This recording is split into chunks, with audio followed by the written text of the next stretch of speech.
Hello बच्चों, स्वागत है आप लोगों का आपके अपने यूट्यूब चैनल ड्रीम एजुकेशन में। और आज हम आप लोग के लिए लेकर आए हैं क्लास 10वीं के अर्थशास्त्र विषय के पाठ 3, जिसका नाम है मुद्रा बचत एवं साख के महत्वपूर्ण ऑब्जेक्टिव क्वेश्चंस हैं। आप लोग के बोर्ड एग्जाम के लिए काफ़ी महत्वपूर्ण है। तो शुरू करते हैं। आप इस वीडियो को पूरा ज़रूर देखें। पूरा देखने के बाद आपको ये खुद ब खुद पता चल जाएगा कि आपके एग्ज़ाम की दृष्टि से कितना महत्वपूर्ण वीडियो है। इस तरह से तो शुरू करते हैं। आधुनिक युग की प्रगति का श्रेय मुद्रा को ही है, यह कथन किसका है? देखिए, मुद्रा करेंसी के महत्व को जो बताया है जिन्होंने आधुनिक युग की प्रगति का श्रेय मुद्रा को ही जाता है, किसने कहा? यह कथन किसका है? तो इसका आंसर हो जाएगा ऑप्शन नंबर बी, मार्शल को। अगला सवाल है, मुद्रा का प्राथमिक कार्य क्या है? ऑप्शन ए है मूल्य का हस्तांतरण, विनिमय का माध्यम, विलंब भुगतान का मान, मूल्य संचयन। देखिए, वैसे तो इसमें से सभी ऑप्शन सही से लग रहे हैं, लेकिन इसके प्राथमिक कार्य पूछ रहा है, यानी इसका मूल कार्य क्या है मुद्रा का। तो किसी भी वस्तु के विनिमय के माध्यम के रूप में यह प्रयुक्त होता है। मुद्रा के बिना किसी भी वस्तु का विनिमय मतलब कठिन है। ठीक है, तो इसका आंसर हो जाएगा option number B. Option C है, मतलब क्वेश्चन नंबर 3 है, मुद्रा के कार्य हैं। देखिए, मुद्रा के कार्य क्या क्या होते हैं? मापन होता है, संचय होता है, भुगतान होता है, इनमें से सभी। तो इसका आंसर हो जाएगा इनमें से सभी। क्वेश्चन नंबर 4 है, इनमें से कौन मुद्रा के कार्य नहीं है? देखिए, माध्यम, मापन, भुगतान, लेखन एवं संपादन, उत्पादन। देखिए, लेखन और संपादन का कार्य मुद्रा का थोड़ी ना है, ये कार्य नहीं है, बाकी सब है। ठीक है, तो ऑप्शन डी हो जाएगा 4 नंबर क्वेश्चन का उत्तर। अगला सवाल है 5 नंबर, मुद्रा का प्राथमिक कार्य कौन सा है? देखिए, ये क्वेश्चन तो अभी ऊपर किए हैं, तो इसका आंसर हो जाएगा ऑप्शन नंबर डी। ठीक है, तो क्वेश्चन नंबर 5 का डी हो जाएगा। और नेक्स्ट क्वेश्चन देखते हैं 6 नंबर, बांग्लादेश की मुद्रा क्या है? देखिए, बांग्लादेश की मुद्रा टका है। ठीक है। अगला सवाल है, सभ्यता के प्रारंभिक अवस्था में मुद्रा का प्रयोग निम्न में से किस रूप में होता था? देखिए, सभ्यता के प्रारंभिक अवस्था में मुद्रा का प्रयोग निम्न में से किस रूप में होता था? ऑप्शन है गेहूं के रूप में, दूसरा ऑप्शन है गाय के रूप में, तीसरा ऑप्शन है भुगतान पत्र के रूप में, चौथा ऑप्शन ए और बी दोनों। देखिए, इसका चौथा ऑप्शन जो है सही होगा, क्योंकि पहले के ज़माने में या तो अनाज के बदले अनाज लिया जाता था, नहीं तो पशुओं को किसी वस्तु के समतुल्य मानकर उसका अदला बदली किया जाता था, उसी को मुद्रा के रूप में मापन में प्रयोग किया जाता था। ठीक है, तो ऑप्शन ए और बी दोनों सही है, यानी इसका आंसर हो जाएगा ऑप्शन डी, ए और बी दोनों। क्वेश्चन नंबर 8 है, इनमें से कौन सी मुद्रा संयुक्त राज्य अमेरिका में प्रचलित है? तो इसका आंसर हो जाएगा डॉलर। ठीक है। अगला सवाल है 9 नंबर, वस्तु विनिमय प्रणाली की मुख्य कठिनाई क्या थी? देखिए, वस्तु विनिमय प्रणाली जो प्रचलित थी प्राचीन काल में, जिससे वस्तुओं से वस्तुओं की अदला बदली करके उसका मूल्य निर्धारण होता है, इसमें एक प्रॉब्लम था, कई प्रॉब्लम था।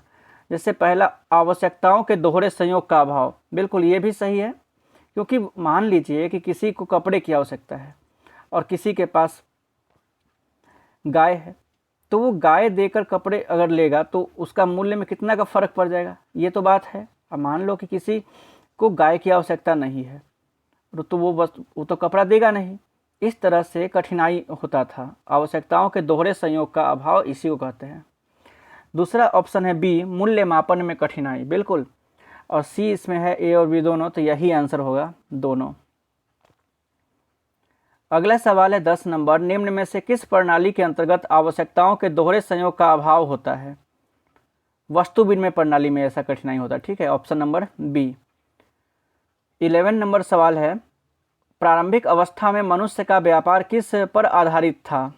देखिए, प्रारंभिक समय में जो है मनुष्य का व्यापार किस पर आधारित था? तो इसका आंसर है वस्तु विनिमय पर। ठीक है, वस्तु विनिमय पर ही आधारित था प्राचीन काल में। या प्रारंभिक अवस्था में। 12 नंबर सवाल है, विनिमय के कितने रूप होते हैं? आंसर है 2। पहला है वस्तु विनिमय, दूसरा है, एक तो वस्तु विनिमय प्रणाली हो गया, उसके बाद जब करेंसी का जब मतलब प्रचलन शुरू हो गया मुद्रा का, तो मुद्रा के रूप में विनिमय जो है शुरू हुआ। ठीक है, अगला है 13 नंबर, रुपया किस देश की मुद्रा है?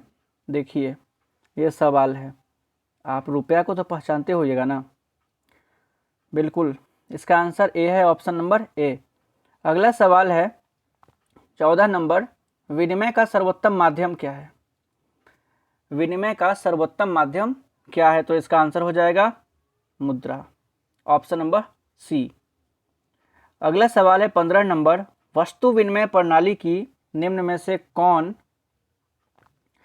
सी कठिनाई है? वस्तु विनिमय प्रणाली में निम्न में से कौन सी कठिनाई होती है? तो ऑप्शन ए है, वस्तु विभाजन में कठिनाई। बिल्कुल, एक कहानी तो आपने सुना ही होगा कि 2 भाई थे और एक गाय था, इसको बांटना था, तो बहुत ही मुश्किल से इसमें बांटने का एक तरीका अपनाया गया कि बड़े भाई को आगे का हिस्सा और पीछे का हिस्सा जो है छोटे भाई को दे दिया गया। अब एक ही गाय थी तो बांटेगा कैसे? तो बड़ा भाई खिलाता था और छोटा भाई उसमें उसका दूध बेच देता था। दोनों में काफ़ी झगड़ा इस तरह से सुलझाया गया, तब जाके इसका एक मूल्य निर्धारण किया गया। ऐसे ना करके इसमें डिवाइड कर दिया गया कितने कौन कौन से दिन जो है किस भाई के पास गाय रहेगा। इस तरह से मतलब वस्तु विनिमय प्रणाली अपने आप में बहुत ही कठिन था। इससे मूल्य निर्धारण में, इसके विभाजन में काफ़ी कठिनाई होता था। मैंने एक प्रयास किया बस समझाने का एक उदाहरण से। तो ये ऑप्शन भी सही है, ये कठिनाई तो थी ही। दूसरा ऑप्शन है सर्वमान्य मूल्य मापक का अभाव। बिल्कुल, अब कोई कहे कि कपड़े के बदले एक गाय ले लो, तो ये अपने आप में एक सहज सा नहीं लगता है कि नहीं? तो ये मूल्य मापन का अभाव इसमें था। दोहरे संयोग का अभाव भी था। जरूरी नहीं है कि दोनों को सेटिस्फाई होना ही पड़े। किसी को मान लिया जाए कि मुझे, अगर मेरे पास अनाज है, कोई मुझे अनाज देकर ही मुझसे कोई कीमती वस्तु मांग रहा है, तो मैं अनाज क्यों लूँगा, है ना? तो इसका आंसर जो है ऑप्शन नंबर डी होगा, इनमें से सभी। समझ में आ गया होगा आपको। आगे बढ़ते हैं। प्राचीन युग में विनिमय की कौन सी प्रथा प्रचलित थी? देखिए, प्राचीन युग में विनिमय की वस्तु विनिमय वाला जो प्रथा है वो प्रचलित थी, ऑप्शन ए। 17 नंबर सवाल है, विनिमय के कौन से रूप हैं? देखिए, विनिमय के तो ऐसे दोनों ही रूप है कि नहीं? वस्तु विनिमय या फिर मौद्रिक विनिमय, दोनों प्रकार के रूप प्रचलित कभी न कभी प्रचलित थे। अब अभी के समय में मौद्रिक विनिमय प्रणाली है कि नहीं? नेक्स्ट क्वेश्चन की तरफ बढ़ते हैं। क्वेश्चन नंबर 18, मुद्रा वह है जो मूल्य का मापन और भुगतान का साधन है। यह कथन किसका है? तो इसका आंसर हो जाएगा कोलबर्न का। ठीक है, option number B, Colburn. 19 number है, निम्न में से कौन सा मुद्रा एक आधुनिक रूप में नहीं है? देखिए, आधुनिक रूप में नहीं है, कौन सी मुद्रा आधुनिक रूप में नहीं है? इसका आंसर है जमा। सही बात है, मुद्रा के और ड्राफ्ट ये तो अभी प्रचलन में है। नेक्स्ट क्वेश्चन है 20 नंबर, प्राचीन काल में किस धातु की मुद्रा के रूप में सर्वाधिक प्रयोग हुआ है? आंसर है इसका सोना और चांदी। सोना और चांदी का मुद्रा के रूप में सबसे ज़्यादा प्रचलन हुआ है। अगला सवाल है 21, हमारे देश में किस मुद्रा को वैधानिक मान्यता प्राप्त है? किस प्रकार की मुद्रा को वैधानिक मान्यता प्राप्त है? तो पत्र मुद्रा है ना, जिसको हम लोग नोट कहते हैं, सबसे ज़्यादा यही प्रचलन में है। निम्न में से कौन सी विधिग्राह्य मुद्रा है? तो इसका आंसर हो जाएगा 10 रुपये का नोट। 10 रुपये का नोट, है ना। अब आप ही एक बात बताइए, जैसे आपको किसी दुकान से 100 रुपये का सामान लेना है, तो आप क्या करिएगा? जाइएगा दुकानदार को चेक दीजिएगा या ड्राफ्ट बनाइएगा? नहीं ना, आप 10 रुपये का नोट या फिर 100 रुपये का नोट ही दीजिएगा ना। तो इसमें से जो ऑप्शन है ये सबसे सही विधिग्राह्य मुद्रा कौन सा, मतलब कौन सा है, तो इसका आंसर हो जाएगा ऑप्शन नंबर सी। अगला प्रश्न है 23 नंबर, आजकल मुद्रा का कौन सा रूप अधिक प्रचलित है। आजकल के ज़माने में सबसे ज़्यादा कौन सा रूप प्रचलित है मुद्रा का, तो धात्विक मुद्रा तो नहीं है, सोने का सिक्का तो नहीं है, तो आंसर हो जाएगा पत्र मुद्रा। ठीक है, ऑप्शन सी। मुद्रा का प्राचीनतम रूप क्या है। देखिए प्राचीनतम रूप भी जो है मुद्रा का वो क्या है, तो इसका आंसर हो जाएगा वस्तु मुद्रा। प्राचीन काल में वस्तु मुद्रा प्रचलन में था। मुद्रा विनिमय का क्या है, मतलब मुद्रा विनिमय का क्या है, तो माध्यम है, मुद्रा के रूप माध्यम से ही विनिमय होता है। 26 नंबर है, निम्न में से किसके अनुसार मुद्रा वह है जो मुद्रा का कार्य करती है, यह किसने कहा था, तो आंसर इसका हो जाएगा हार्टले विदर्स ने। हार्टले विदर्स ऑप्शन ए है इसका आंसर। नेक्स्ट क्वेश्चन की तरफ बढ़ते हैं। 27 नंबर, निम्न में से कौन सा प्लास्टिक मुद्रा के रूप में प्रचलित होता है। देखिए प्लास्टिक मुद्रा का मतलब होता है एटीएम। ठीक है, एटीएम जो है प्लास्टिक मुद्रा के रूप में प्रचलन में है। 28 नंबर, किस धातु का मुद्रा के रूप में सर्वाधिक प्रयोग हुआ है, तो आंसर हो जाएगा इसका ऑप्शन डी, चांदी और सोना। नेक्स्ट क्वेश्चन है, देखते हैं 29 नंबर सवाल, सिक्कों का सबसे पहला प्रयोग कहाँ हुआ था।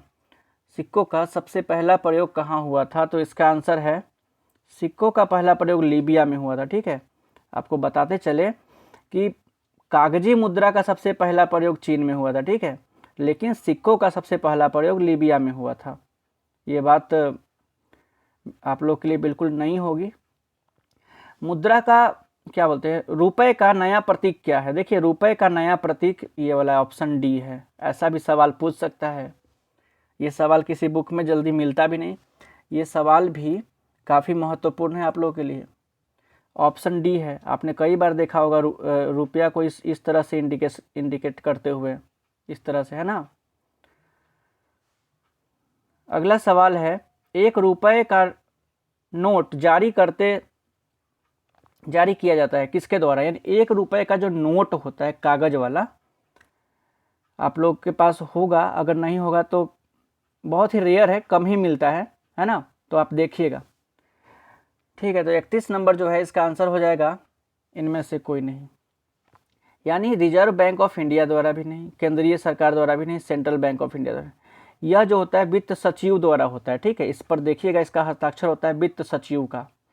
आपको बता दिए क्योंकि इसका आंसर इसमें नहीं दिया हुआ था, ऑप्शन डी है इनमें से कोई नहीं, लेकिन इसका आंसर हो जाएगा वित्त सचिव का, इस पर हस्ताक्षर होता है।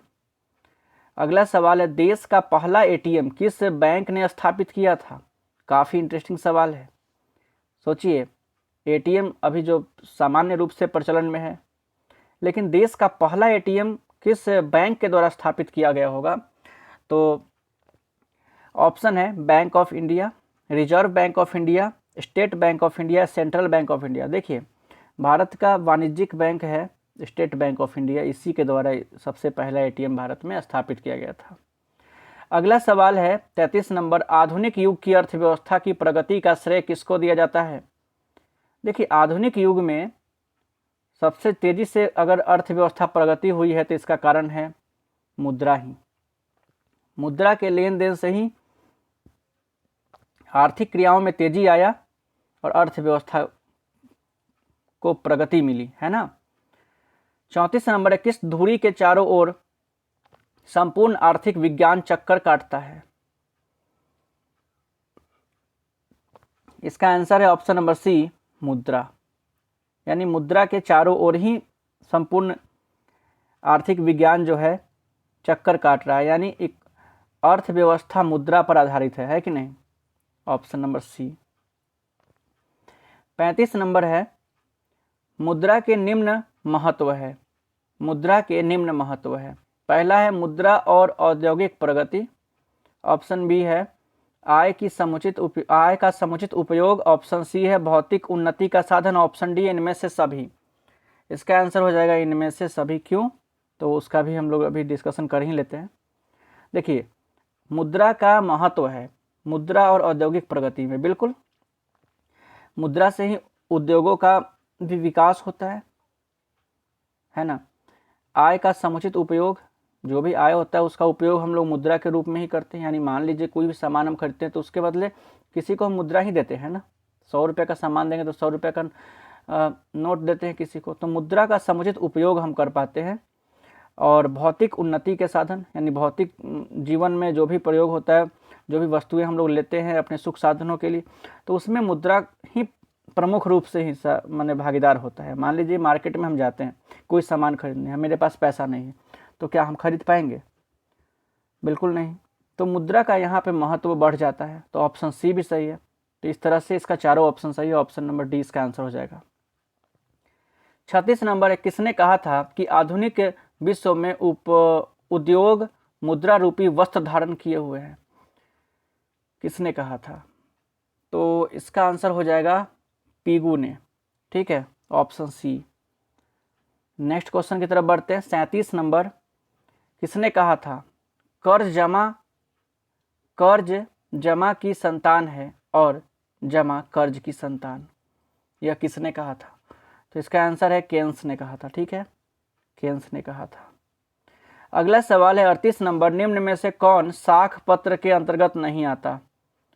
चेक, बैंक ड्राफ्ट, हुंडी या कागज मुद्रा? तो इसका आंसर हो जाएगा कागजी मुद्रा। बिल्कुल, कागजी मुद्रा जो है साख पत्र थोड़ी ना है। अगला सवाल है साख के पक्ष में कौन कौन से हैं? ऑप्शन ऋणदाता, ऋणी, दोनों। तो इसका आंसर हो जाएगा दोनों। देखिए, साख का मतलब होता है विश्वास से।